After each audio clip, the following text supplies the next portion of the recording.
One of the points that we made earlier was that when we draw the boundaries of an ecosystem, the scale at which we define the ecosystem, whether it's a relatively small ecosystem or a large ecosystem, or whether we think about it on relatively short or long time scales, has to do with the questions that we ask. But we never really covered what questions ecosystem ecologist asks. And in this case, there's a lot of questions. There's a lot of different questions that ecosystem ecology can really make a contribution to understanding. So a few of these questions, representative questions, some of these has to do with energy. And just like how we said that ecosystem ecology has to do with the study of both energy and materials, on the energy side, one of the questions might be, how do different vegetation types impact air temperatures? Now, if you're like me, in the morning you'll wake up, you might take a look at the weather forecast. And often it'll say what the temperature is expected to be that day, what the high temperature is. But really, the type of response that you should get when you query a computer and say, what's the air temperature going to be, would be, it depends. And it's going to depend on where you're standing. And it's going to depend on the vegetation around you.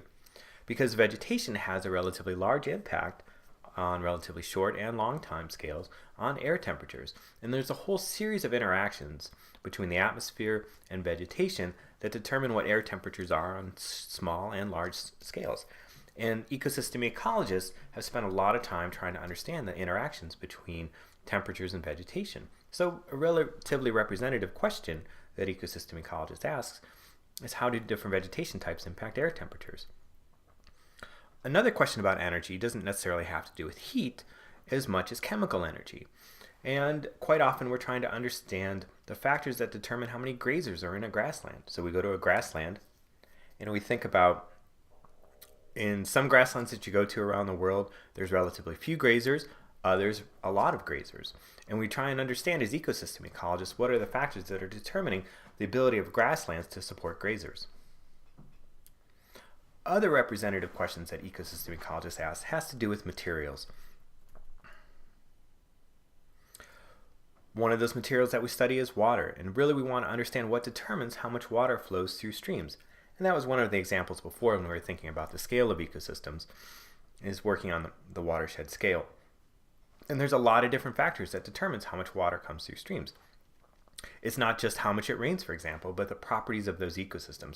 And understanding how the properties of the ecosystems end up determining how much water comes out through a stream is a relatively complicated question, and something that ecosystem ecologists are relatively good at trying to understand. Another question that has to do with materials, and one that's really defined ecosystem ecology, has been acid rain.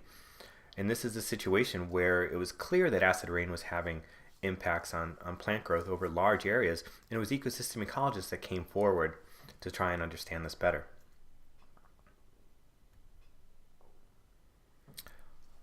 A last question that's representative has to do with nutrients and the fate of fertilizer runoff in streams. So for example, when we think about systems and agricultural systems, those are ecosystems that we study, and we study agricultural ecosystems and their effect on stream ecosystems.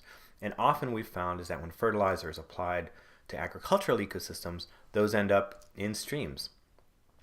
Once they get into streams, they can have lots of different effects. And what ecosystem ecologists have spent a lot of time doing is understanding the fate of fertilizer being applied to lands upstream and how they enter into streams and make it down into other water bodies, and what the ultimate fate is of that and how it impacts ecosystems downstream. Those are just 5 relatively short questions that start to get at some of the breadth of questions that we ask as ecosystem ecologists. And you'll see as we go through this course that there's lots of different questions about energy, lots of different questions about materials that ecosystem ecologist asks that define the scale that we're working at and the types of things that we're going to start to measure.